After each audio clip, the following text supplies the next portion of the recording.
Abra a sua Bíblia comigo, por favor, em Abacuque,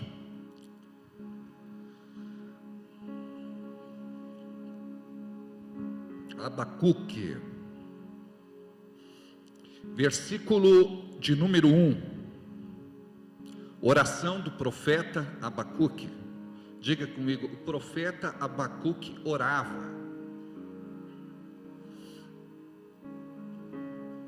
Diga comigo, não somente os profetas oram, aqueles que oram podem se tornar profetas. Diga, profecia é uma questão de chamado e propósito. A Bíblia diz que devemos buscar com dedicação os melhores dons, não de acordo com o nosso ego, mas de acordo com a necessidade do reino de Deus. Diga, o reino de Deus precisa de profetas neste tempo. A oração do profeta Abacuque agora não precisa. Oração do profeta Abacuque sob a forma de canto. Olha só, além de ser profeta, ele cantava, não é? Coisa boa, né? Mas se você for só profeta, já está ótimo. Tem gente que não quer se arriscar, não é? Para poder cantar.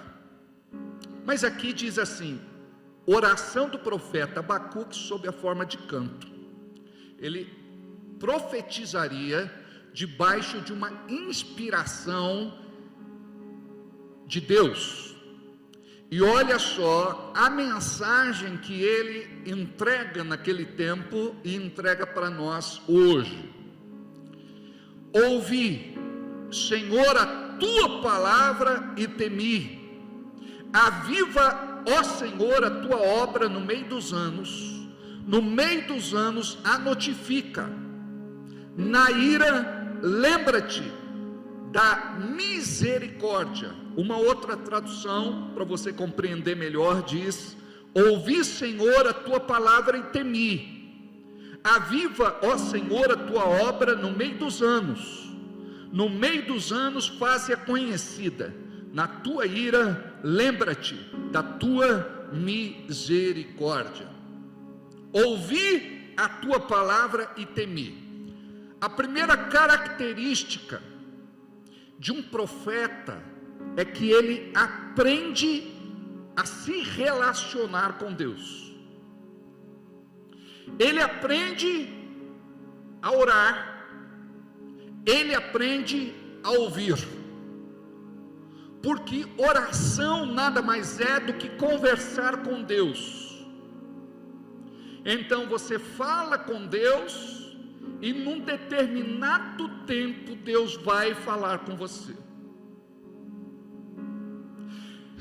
Deus pode falar com você, mas não vai falar com aquele que não ora, com aquele que não tem vida de oração, com aquele que não entendeu até agora a importância de ter um relacionamento íntimo, particular, pessoal e estreito com Deus. O apóstolo Paulo diz na sua carta à igreja de Corinto que o seu desejo é que todos profetizemos. E como eu já falei, a igreja deste tempo precisa compreender o seu chamado profético.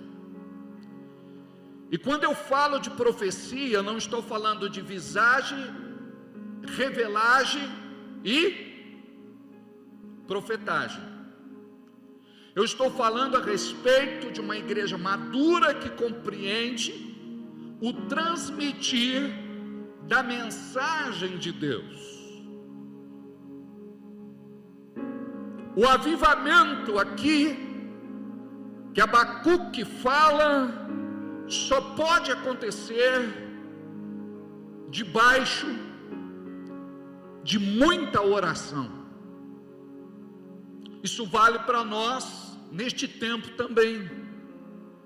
O avivamento que tanto esperamos só pode acontecer debaixo de muita oração, porque avivamento é fruto de oração, não é fruto de outra coisa. A igreja do Brasil está sendo alinhada. Vou repetir, a igreja do Brasil está sendo alinhada. Até um tempo atrás, e me refiro a anos, o Brasil nem era citado. Depois de um tempo, o Brasil começou a ser observado. Certa vez, o maior evangelista, ou um dos maiores que já tivemos entre nós, chamado Billy Graham, estava passando e olhando para algumas bandeiras, e quando ele chega na frente da bandeira do Brasil, ele para, e ele fala que o avivamento dos últimos dias começaria por esta nação. O Brasil precisa deste despertamento, porque primeiro vem o despertamento, para depois vir o avivamento. O avivamento representa Deus no meio de nós. O despertamento significa o abrir dos olhos, não dos olhos físicos, mas dos olhos espirituais. Porque com os olhos físicos nós estamos vendo, mas não estamos enxergando. São muitos os sinais à nossa volta, no entanto, nós cerramos os nossos olhos para não enxergar aquilo que Deus está por fazer. Muitos pensam que Deus não está interessado em fazer alguma coisa neste tempo, porque parece que o mundo está largado, abandonado, esquecido. Mas Deus já planejou algo glorioso para o mundo, apesar de toda a crise econômica e política, apesar do espírito do anticristo estar trabalhando para consumar aquilo que é profético e vai acontecer. Mais do que nunca, a igreja tem olhado com olhos muito sensíveis a tudo que está acontecendo e para acontecer, por acontecer. Deus então está alinhando as coisas através do seu Espírito Santo. Quando nós olhamos como líderes para a igreja, não fala a respeito só deste ministério, mas de forma geral, analisando como estão as coisas sobre a nação brasileira, nós vemos que muitas pessoas que não estavam orando, estão orando. Muitas pessoas que deixaram de orar, estão voltando a orar. O quadro não está tão terrível assim, mas muitas pessoas que fazem parte de uma igreja e ministério não estão se dedicando a uma vida de oração. Ou seja, estão dentro de uma igreja, mas não se relacionam com o dono da igreja. Fazem parte de uma organização religiosa e não passam de religiosos. A igreja muitas vezes parece um supermercado, onde a pessoa precisa de alguma coisa, ela vai, recebe, vira as costas e nem agradece. Mas o Espírito Santo de Deus, no seu agir, ele começa a tratar desde o mais antigo até o mais novo, desde o mais velho até aquele que está chegando agora. Por quê? Porque o avivamento é algo espiritual. Aqui Abacuque, ele diz assim: ouvi, Senhor, a tua voz e temi. Temer a Deus é algo que não pode partir somente do homem, porque o homem vem de uma natureza caída. O homem é teimoso, cabeça dura, rebelde e desobediente. Esta é a nossa natureza. Por isso brigamos com a nossa carne todos os dias, porque queremos ser crentes melhores, queremos fazer diferente, e parece que não conseguimos, apesar de muito esforço, ou de um pouco mais de esforço. É aí que entra a graça de Deus. A graça nos favorece, na medida que entendemos que sozinhos nós não conseguimos ser melhores, sozinhos nós não conseguimos agradar a Deus. Você pode estar dentro da igreja, mas você pode estar andando sem Jesus. Jesus pode não estar endossando aquilo que você tem feito. As tuas práticas podem trazer frieza espiritual na tua vida, e é por conta disso que muitos não conseguem orar. Ouvi certa vez que quem ora deixa de pecar, e quem peca deixa de orar. Nós não podemos ser neste tempo uma igreja carnal, mundana, pecaminosa, maligna. Aí entra o temor. Nós precisamos temer ao Senhor, porque Ele é santo. E se nós dermos lugar ao Espírito Santo, que também é santo, nós vamos aprender a viver em santidade. Por isso, a oração deve ter um papel importante na tua vida, porque aquele que não ora não vai ser usado por Deus, vai ser usado pelo diabo, mesmo estando dentro de uma igreja. Imagina você que aquele que se levantou contra Cristo ou contra Jesus foi alguém de dentro, foi alguém do seu convívio, que caminhava com ele, que molhava o seu pão no mesmo copo antes de comer, dormia, acordava, fazia suas refeições, almoçava, jantava. Não foi alguém de fora, foi alguém de dentro. Jesus, ele passa por tudo aquilo que nós passamos de forma muito mais intensa, para dizer: eu entendo você, eu sei o que você está passando, eu sei o que você está sofrendo, eu dou valor às tuas lágrimas. Jesus em tudo foi tentado e venceu.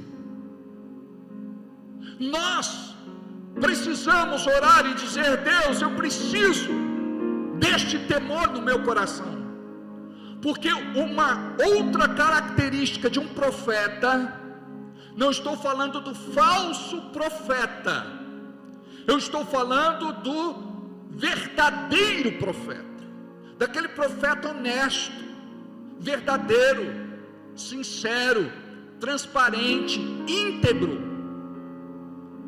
Uma outra característica do profeta de Deus num tempo de busca, de despertamento e de avivamento é o temor. Então nós precisamos orar e dizer assim: Deus, eu quero temer o teu santo nome.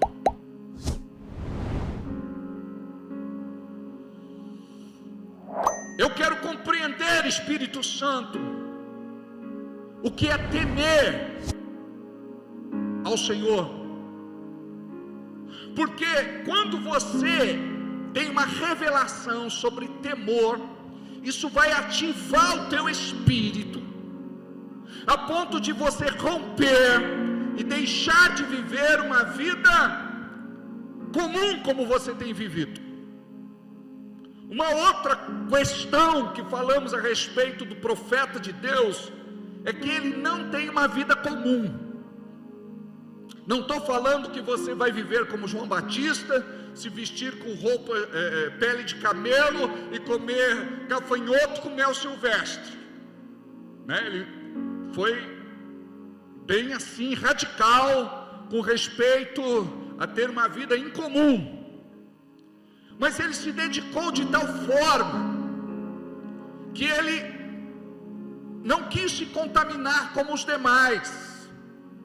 Quando alguém falava do profeta João Batista, falava aquele que vive no deserto. O deserto era a sua morada. É aquele que batiza nas águas e faz o batismo do arrependimento. Era um profeta diferenciado. Imagina você que no batismo de João Batista, a pessoa precisava confessar o seu pecado. Eu li certa vez. Imagina só, de repente você vai se batizar e diz assim: Senhor, eu sou ladrão, defraudei o meu irmão, tirei dele aquilo que lhe pertencia. Imagina aquele outro: Senhor, me perdoa, eu sou um assassino contumaz, derramei sangue inocente. O outro: eu sou um adúltero, eu engano, eu traio, minha aliança está quebrada. Precisava confessar o pecado para assumir o arrependimento. Diga graças a Deus que não é assim mais. Imagina você gritando no meio da igreja o seu pecado. Me lembro de um irmão muito querido que num dia de intercessão, ele estava orando com o grupo antes de começar o culto. Ele disse: me perdoa, Deus, porque hoje eu olhei para uma mulher, ela passou, eu olhei. Os irmãos ficaram escandalizados. Pastor, como ele pode ser intercessor? Eu falei: por isso que é intercessor. Ele estava orando, confessando diante do céu, da terra e do inferno que ele tinha pecado.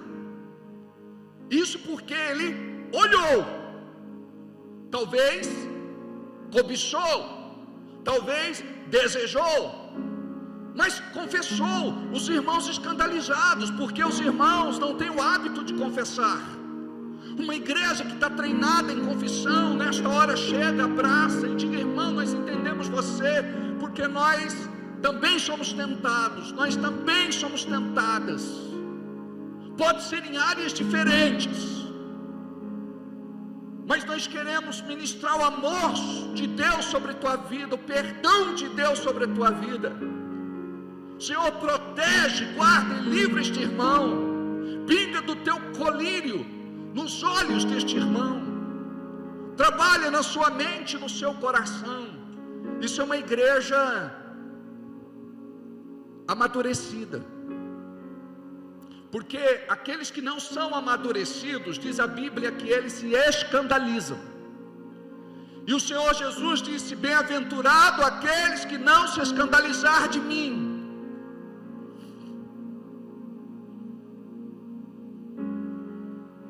Nós muitas vezes julgamos, apontamos o dedo, apedrejamos.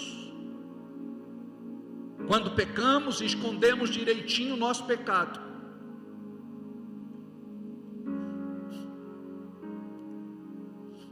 Deus faria algo pelo povo hebreu, quando cativos no Egito. Moisés acaba se irando, mata um egípcio e o enterra na areia do deserto. Vem Deus e sopra, manda um vento que desenterra o cadáver e expõe o seu pecado. Nós precisamos tratar o nosso pecado, porque o profeta é aquele que anda na santidade,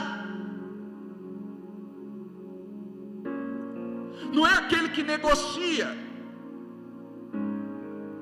com as suas inclinações carnais. Porque uma das formas que o diabo tem de impedir o avivamento de chegar nesse tempo é fazer você continuar na igreja como um carnal e não como alguém espiritual. E como um carnal, você não vai conseguir desempenhar uma função ou um ofício espiritual. Tem muita gente que foge, tem muita gente que se esconde, tem muita gente que não quer compromisso. Por quê? Porque ama mais o pecado oculto, o pecado secreto, o pecado de estimação, do que a palavra de Deus. A palavra nos ensina: a tua palavra escondi, guardada no meu coração, para eu não pecar contra ti. Se não tiver palavra no teu coração, não vai ter robustez, alicerce, fundamento, base, para você dizer não para o pecado, para você dizer não para a tentação. Tentação não é pecado, mas o pecado se torna pecado porque cedemos às tentações. A Bíblia diz que o diabo está ao nosso derredor o tempo todo, tentando nos tragar. Como leão, ele não é um leão. Mas para você entender de forma mais didática, como um leão faminto que brama para tragar, engolir as suas presas. Deus quer que haja um avivamento, porque o avivamento é o ambiente onde Ele pode se manifestar com a sua glória. Já tivemos na história do mundo, em algumas ocasiões raras, mas existiram. Algumas foram mais curtas, outras mais duradouras. Tivemos um avivamento, ou a manifestação, ou seja, quando Deus caminhou na terra de novo, no nosso meio. Pessoas caíam debaixo do poder de Deus, em torno da igreja, no quarteirão da igreja, próximos da igreja. Existia uma nuvem que baixava naquele lugar. pessoas eram curadas milagrosamente, era algo notório, era algo que não dava para esconder, para abafar. Pessoas que outrora sofriam de alguma deformidade, doença mortal, sequeladas, vem Deus e de forma sobrenatural as curava, mortos ressuscitavam, o impossível acontecia. E tem coisas que eu nem vou falar aqui, porque tem crente incrédulo que não vai acreditar, e tem incrédulo que já não acredita. Então avivamento é fruto da fé, é fruto do crer, mas é fruto do buscar. E se tem alguma coisa que deve nos mover neste tempo, é o desejo deste avivamento. Há quem diga que ainda vai acontecer no nosso tempo, na nossa geração. Eu não sei precisar, mas na medida que o fogo aumenta, que a água esquenta, algo vai acontecer. Pode começar através de nós, de mim, de você.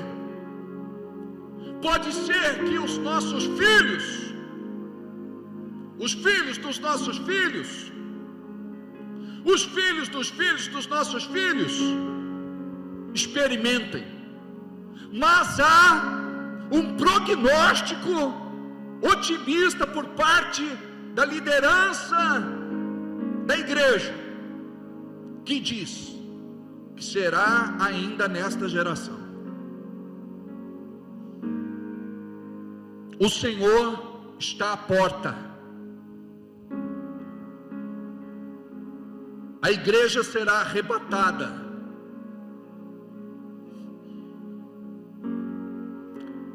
A segunda vinda será uma realidade. A paz mundial vai acontecer. Este líder se levantará e será ovacionado, reconhecido como grande personalidade mundial. O anticristo se assentará no templo de Deus. Para isso, ele será reconstruído. Os objetos já estão prontos. Na entrada do museu em Israel, o museu do templo, tem lá um menorá, um candelabro de ouro puro, pesando quase 50 quilos, no valor de mais de $1 milhão. Os artefatos estão prontos, conseguiram reproduzir um animal, para poder, daquela época, por conta do seu DNA, reproduziram para que o sacrifício aconteça nos moldes do Velho Testamento.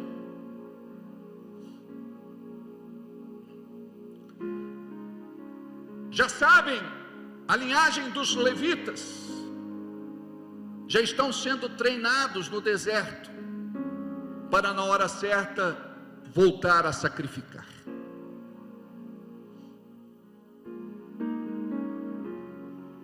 Estamos falando que em breve teremos uma quebradeira mundial na economia. A moeda que da base, a espinha dorsal do mundo é o dólar. Os Estados Unidos vai viver a sua maior recessão de toda a história.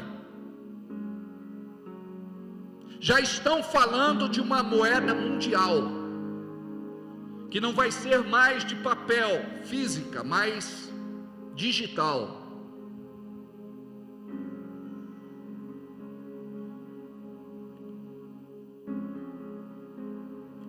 Muita coisa está para mudar. Fala-se em governo único, em exército único, em religião única. Em alguns países do mundo comunistas, a religião oficial do lugar não é o cristianismo.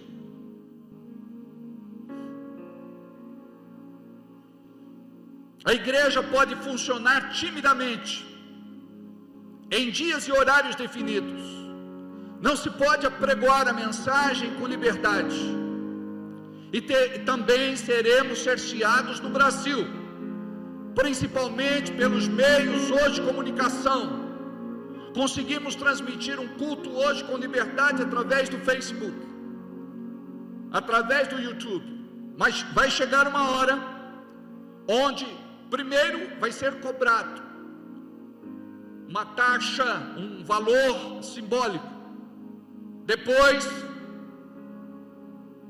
um valor maior, até que vai chegar numa hora, como acontece em alguns outros países, toda palavra tem que ser enviada com brevidade para poder ser liberada, para ver se aquela fala pode ser transmitida ou não. Hoje já estão discutindo no Brasil quais são os pontos que vamos cortar da Bíblia dos cristãos, para que eles não preguem mais no altar, para que ninguém se sinta aviltado, para que ninguém se sinta ultrajado.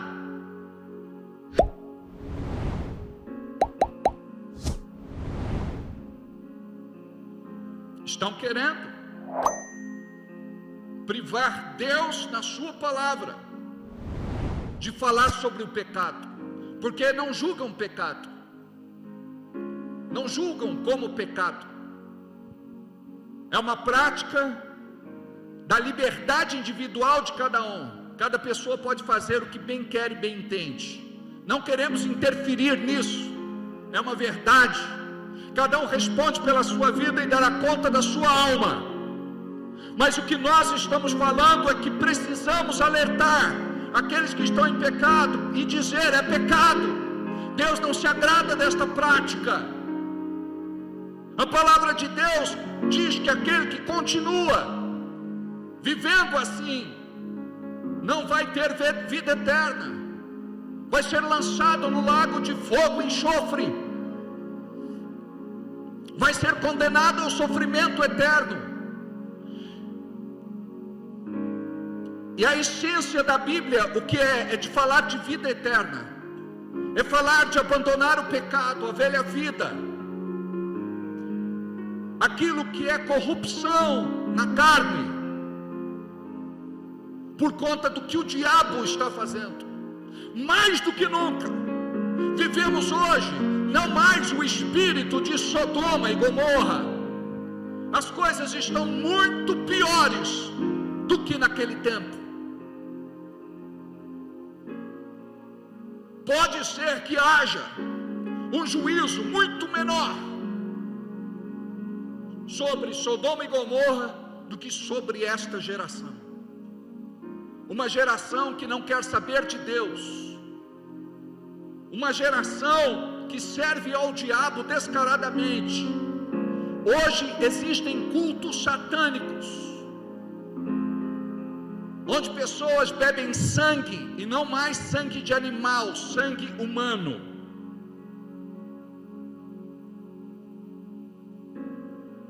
O satanismo tem ganhado vez, no sentido de pessoas que querem se rebelar contra o Senhor e buscam fazer tudo aquilo que fere a sua santidade. Tem uma cantora aí que não vou citar o nome, ela é devota de uma determinada religião. Não quero aqui fazer uma crítica direta à religião, mas eu quero fazer uma menção espiritual a respeito do que acontece para que vocês entendam melhor.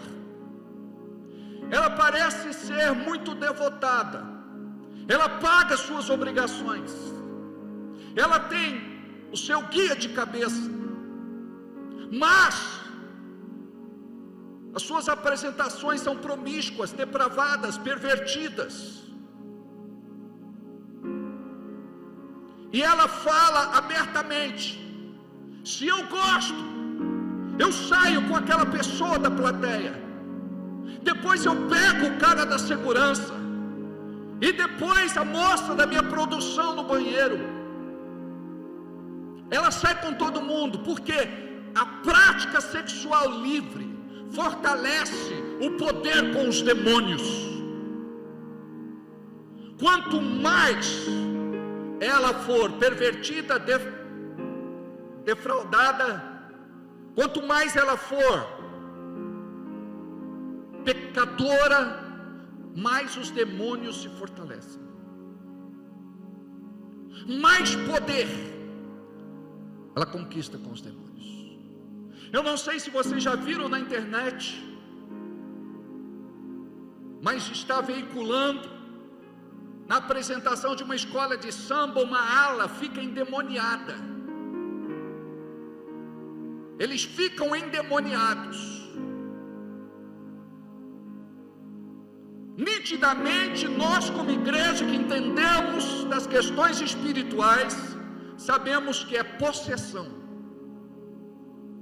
Para eles, no espetáculo da vida, no grande show popular chamado Festa da Carne, de repente é apenas o privilégio de receber a visitação de alguns guias, porque em muitos dos sambas enredo se faz alusão e invocação às entidades.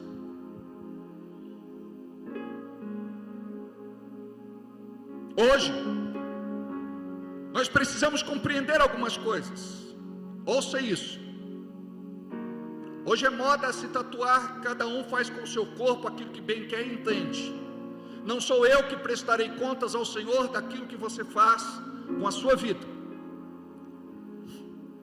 Não quero te julgar. Já fui muito religioso neste sentido. Hoje eu não sou mais, porque quem convence é o Espírito Santo, não sou eu, e nem quero constranger você. Mas eu quero te falar algo interessante. Maria Bethânia fez uma turnê, e nesta turnê ela tinha uma tatuagem de flor, uma rosa no seu braço. E a repórter pergunta: você fez uma tatuagem? Ela disse: vou contar a história. A minha mãe gostava muito de rosa, e esta é uma homenagem que eu fiz para minha mãe. Mas perguntei para a minha entidade, para o meu guia, se eu podia fazer a tatuagem. Ele não me autorizou. Então esta tatuagem é de rena. Hoje nós não queremos perguntar mais nada para Deus. Dá na cabeça, a gente faz. Gostou, gostou, não gostou, problema teu. Sabe o que a psicologia moderna ensina? Você tem que correr atrás da tua felicidade. Aí você manda o teu filho, a tua filha que está em crise existencial para ser tratado. Não estou falando que são todos. Eu estou falando que existe uma linha na psicologia moderna, por conta do hedonismo. Aquela questão, você tem que correr atrás da sua felicidade. Se o teu pai não gostar, problema dele. Se a tua mãe não gostar, problema dela. E se Deus não gostar, o problema é dele. Você vai viver a sua vida. Assuma, faça o que você quiser. O corpo é teu.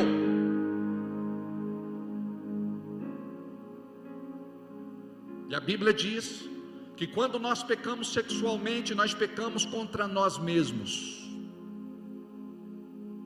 Estamos fazendo algo que vai se voltar contra nós mesmos. O juízo de Deus, em um determinado momento, se estabelece. Por isso nós não podemos ser movidos por práticas que são do mundo. Ao invés de levarmos a igreja para o mundo, nós queremos trazer o mundo para a igreja. Por isso que hoje a maior parte dos crentes não temem mais ao Senhor como deveriam temer. Se relacionam, mas é um relacionamento superficial, raso, sem compromisso, sem amor, sem amor, sem amor. Porque quando existe amor, nós vamos fazer aquilo que Abacuque relata no versículo 2: ouvi, Senhor, a tua voz e temi. Sabe quem está falando com você nesta manhã? Não é o pastor, é o Senhor.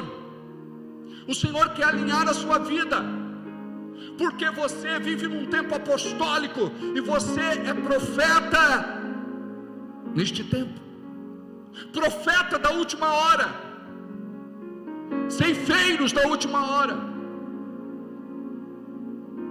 E estamos como que entorpecidos. O que é que você está fazendo aqui? Estamos como que anestesiados. Muitas vezes você se comporta como crítico, como comentarista. Imagina um jogo de futebol.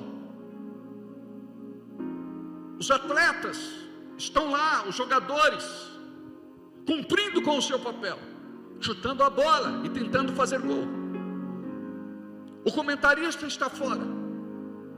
Ele tem uma outra visão, e ele se torna crítico do jogo. Mas o jogo acaba. Vão se lembrar do jogador, se jogou bem ou se jogou mal. Mas daquele comentarista não vão se lembrar. Ele é comentarista de momento, ele é o crítico da hora.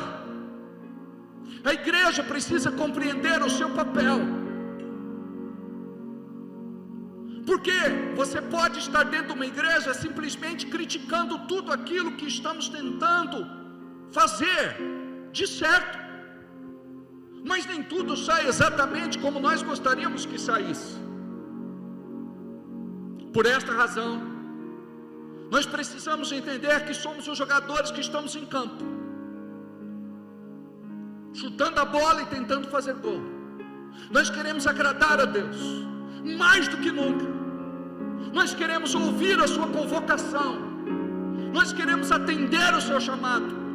Nós precisamos andar em amor e perdoar sempre, porque uma igreja que começa a se estranhar, deixa de exercer o seu papel apostólico e profético, começa a viver um ministério podado, cerceado, castrado, diminuído. Nós precisamos compreender o que o diabo quer fazer. Sozinho você pode ir mais longe, mas juntos nós somos mais fortes. Por isso que a Bíblia diz: orai uns pelos outros. Precisamos jejuar uns pelos outros. Precisamos abrir a nossa boca e profetizar vida sobre os nossos irmãos e sobre as nossas irmãs. Tirar os olhos daquilo que o diabo quer nos mostrar e colocar os olhos naquilo que Deus quer nos mostrar. Isso é ser profeta. É você tirar os olhos daquilo que o diabo quer te mostrar e colocar os olhos naquilo que Deus quer te mostrar, e profetizar, e trabalhar duro para aquilo se concluir.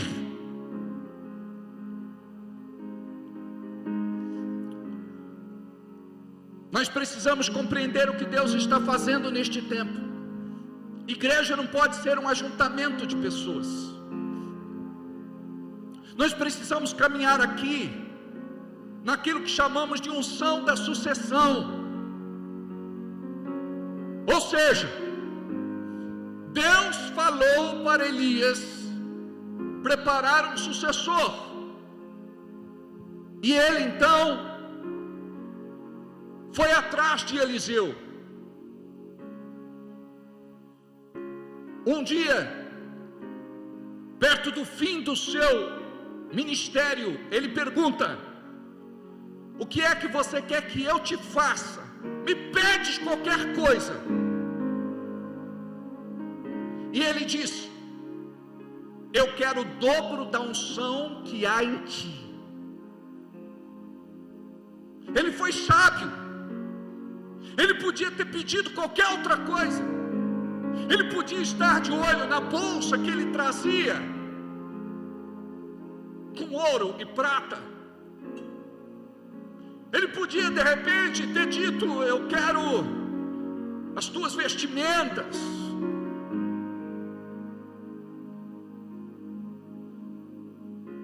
Eu quero tudo que você tem. Me deixe como herança. Herança é algo que você deixa para alguém. Legado é algo que você deixa dentro da outra pessoa. Herança você deixa para a pessoa. Legado você deixa na pessoa. Dentro da unção de sucessão, ele caminhou sendo servo de Elias. Todo sucessor precisa ser servo, dedicado e fiel.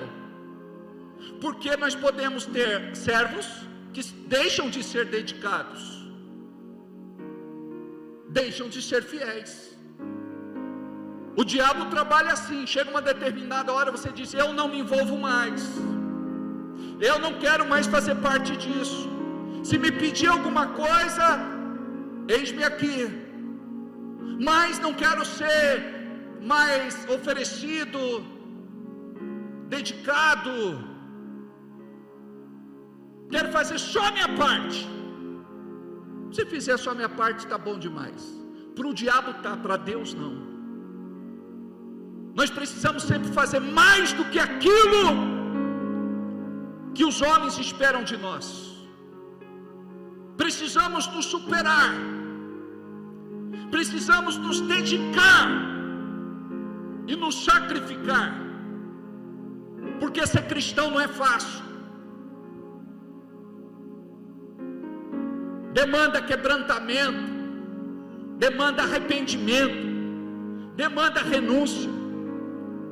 Mas nem todos aqueles que têm um chamado para ser, querem ser. E se querem ser de acordo com a sua normativa, de acordo com a sua pequenez, de acordo com a sua mediocridade. Nós precisamos romper dentro da unção de sucessão. Ou seja, as coisas vão passando, o tempo vai passando, e quem é que vai dar continuidade a esta obra? Não pode ser um coração orgulhoso, uma pessoa soberba, arrogante, prepotente, mas deve ter um coração de servo. O servo é aquele que serve os seus irmãos, as suas irmãs, a igreja. É aquele que se dedica. Amados, ser pastor é um privilégio, mas ser pastor também é um desafio. Nós caminhamos com aquele que é sincero, mas caminhamos também com aquele que tem o coração enganoso. Caminhamos com aquele que é verdadeiro, mas caminhamos com aquele também que é mentiroso. Caminhamos com aquele que é amoroso, mas caminhamos com aquele que também é ciumento, invejoso, possessivo, egoísta. Caminhamos com aquele que é fiel e caminhamos também com aquele que é desleal. Caminhamos com aquele que ama Jesus, mas caminhamos com aquele que diz que ama, mas não teve uma experiência real a ponto de se apaixonar por Jesus. E quando você não está apaixonado por Jesus, qualquer coisa que aconteça vai brecar você, vai impedir você de avançar, de desenvolver o teu chamado, exercer o teu ministério e receber a unção que o Senhor tem para a tua vida.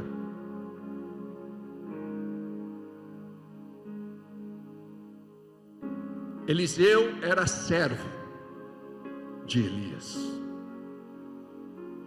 e ele disse: se eu subir e você ver, este será o sinal. E quando ele foi arrebatado num redemoinho, alguns dizem numa carruagem de fogo, naquele momento ele vê a capa de Elias caindo, e capa representa cobertura ministerial. Ali ele recebe a recompensa de toda a dedicação que ele teve ao longo do tempo que andou com Elias, o grande profeta daquele tempo, reconhecido, valorizado, respeitado. Eliseu até então era só servo de Elias. Cai a capa, ele pega a capa e divide as águas do Jordão. A unção de Elias estava agora sobre Eliseu, e se você olhar na palavra, o número de milagres operado por Eliseu é o dobro dos milagres registrados na vida de Elias. A unção de sucessão. Você deve estar numa célula e dizer assim: eu também quero ser líder. Não pensar: Deus me livre, dá muito trabalho, pessoas são complicadas. A Bíblia diz que uma alma é mais cara para Deus do que o mundo todo.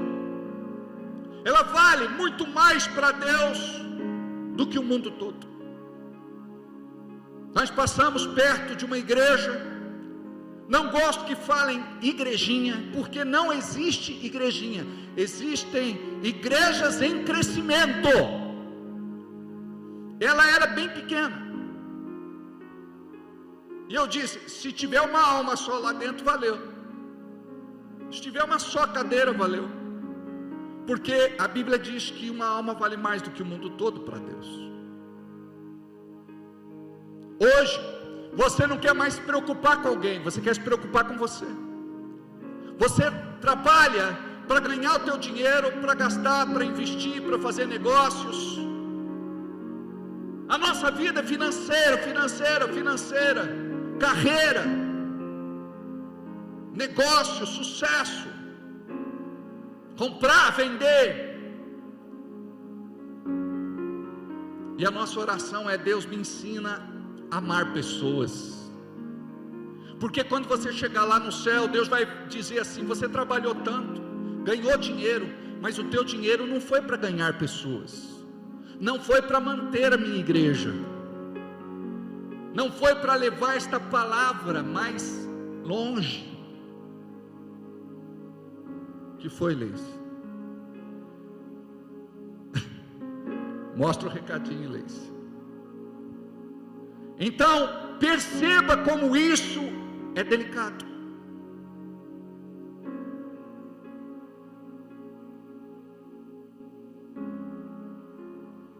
O nosso coração não bate no ritmo do coração de Deus. O nosso coração é descompassado.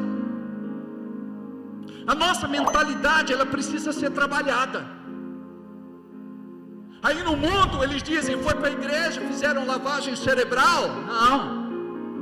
Agora eu penso de acordo com a palavra. Eu vivo de acordo com a palavra.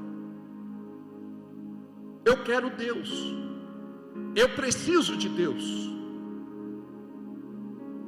Eu tenho que viver Deus, e não se trata de religiosidade. Se trata de amor, correspondendo ao seu amor, porque Deus amou o mundo de tal maneira que deu o seu Filho unigênito, para que todo aquele que nele crê não pereça, mas tenha vida eterna. O preço que ele pagou foi entregando o seu Filho para morrer no nosso lugar. O que é que nós entregamos? O que é que nós estamos dispostos a entregar? Fazemos muito pouco, quase nada.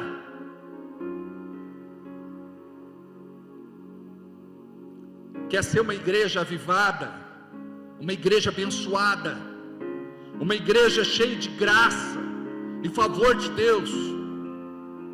Comece a orar pelas pessoas.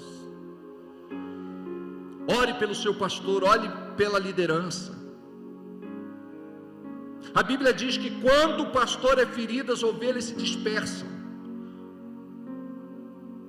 O principal alvo dentro de uma igreja sempre vai ser o pastor.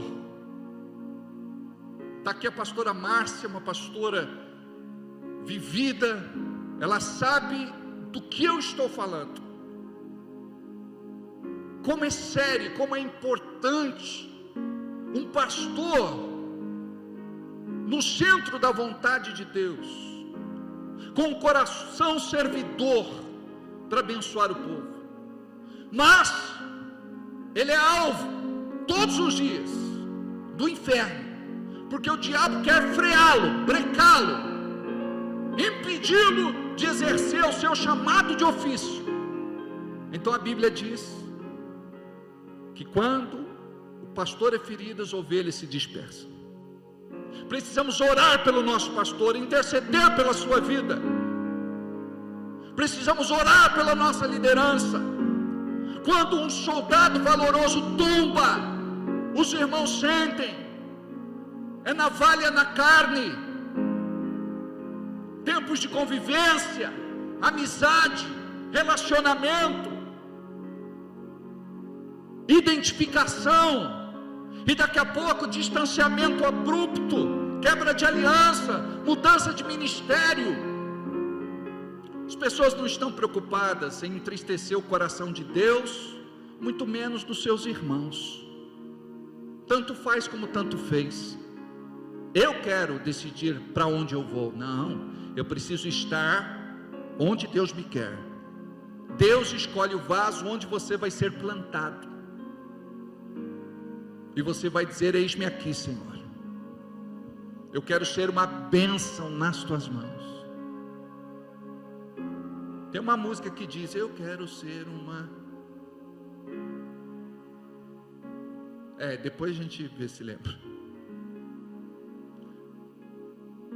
Está entendendo? Como nós estamos afastados do propósito de Deus. Como o diabo nos prende na nossa vida secular. Agora eu preciso falar, já no encerramento da minha fala, encerramento da minha mensagem, sobre este avivamento. Como é que nós vamos provocar isso?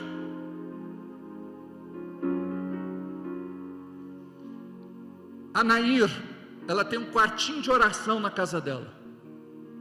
Eu já contei para vocês que eu fui entrar, ela disse: não! Congelei. Que foi? Tira os teus sapatos, porque esse lugar é santo. Falei: amém. Aleluia. A Cris tem um quartinho de oração. Outros irmãos e irmãs têm um quartinho de oração. Eu fui na casa de um irmão rico. Aí ele falou: pastor, venha conhecer o meu home theater. Ele tem um quarto, uma sala muito legal. Se a gente pudesse ter, a gente teria também. as cadeiras confortáveis, a tela gigante, surround, histérico, imagem, high definition. Irmão, é um bicho aquele negócio, sabe?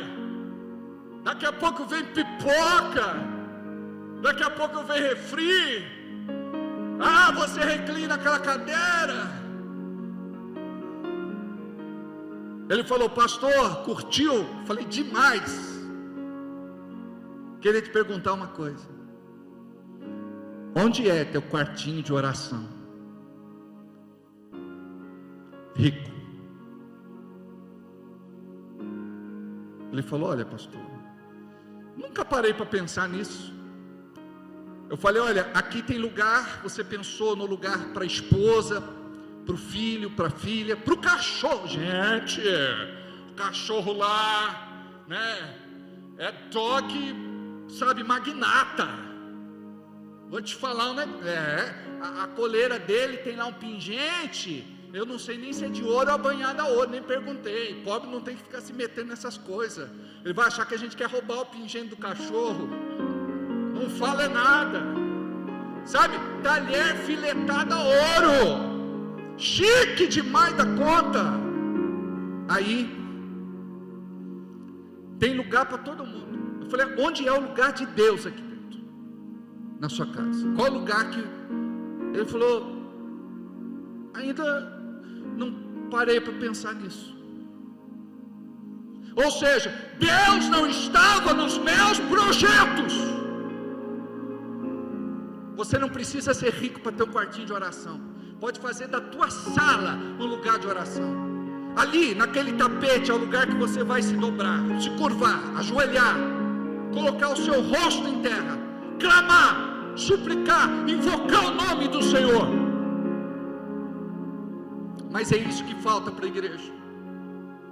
A igreja diz: eu não tenho tempo mais para orar. Eu oro quando eu estou indo para o meu trabalho. Eu oro quando eu estou vindo para casa. Eu oro nos meus sonhos. Nós precisamos aprender a orar. Quando nós olhamos para os avivalistas do passado, eles oravam 3 horas por dia, 5 horas por dia, 7 horas por dia. Imagina deixar os joelhos cravados dentro do quarto. Depois que morre, eles entram e vê lá 2 buracos no chão. Era o lugar onde aquele homem de Deus orava todos os dias. Lembra o nome dele, Fabrício? Um outro, quando você entrava no quarto dele, você sentia o hálito nas paredes. Aí você pode dizer: credo, pastor. Isso significa que era o registro da sua oração. Horas e horas e horas orando e buscando a Deus.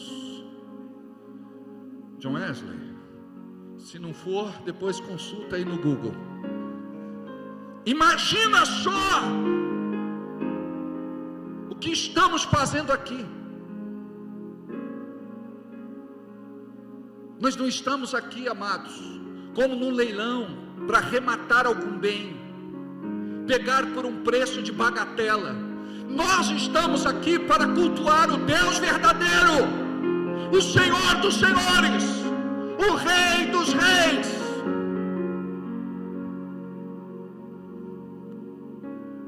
Nós estamos aqui não para fazer troca, barganha, comércio.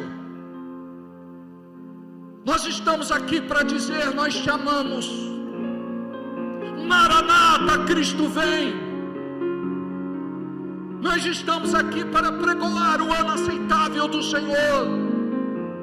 Nós estamos aqui para nos arrepender profundamente, não somente do nosso pecado, mas do pecado da nossa geração, da nossa cidade. A nossa cidade jaz no maligno. Precisamos pregar salvação para a nossa cidade. E antes da pregação vem a oração. Pessoas precisam ser alcançadas por uma palavra de vida, amor, esperança e fé.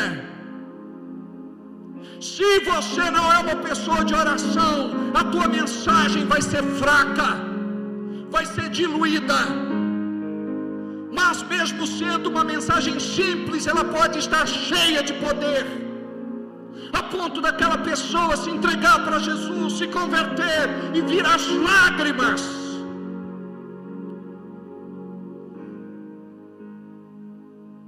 Nós não vamos converter o mundo dizendo: eu sou como você, eu falo as mesmas gírias que você, eu me visto como você, eu tenho os mesmos vícios que você, os mesmos hábitos que você, os mesmos costumes que você. Não, é você dizer: eu sou diferente, e eu te chamo para ser diferente como eu. Jesus dizia: vem e segue-me. Jesus era diferentão. E é impressionante, eles deixavam a vida deles para seguir Jesus, para viver algo que eles não tinham nem ideia do que seria. Se eles pensassem assim: bem, eu vou seguir Jesus, no fim do meu ministério eu vou ser crucificado, como ele foi. Caso de Mateus. André, ele foi crucificado, e chamam de cruz de Santo André, o X. Qual foi o outro que, Pedro, que foi crucificado de cabeça para baixo? Bartolomeu foi despelado vivo. Sabe quando pega um animal, você arranca a pele toda? Tiago foi empurrado de um prédio, estava agonizando no chão, mataram ele a pauladas. Outro, a espada. Outros cortaram a cabeça. Imagina que o apóstolo Paulo teve a sua cabeça cortada fora do corpo. Ele dizia: eis que o tempo se aproxima, onde ele seria oferecido por libação, oferta agradável a Deus. Imagina o que é ser fiel ao Senhor. Nós estamos na nossa zona de conforto.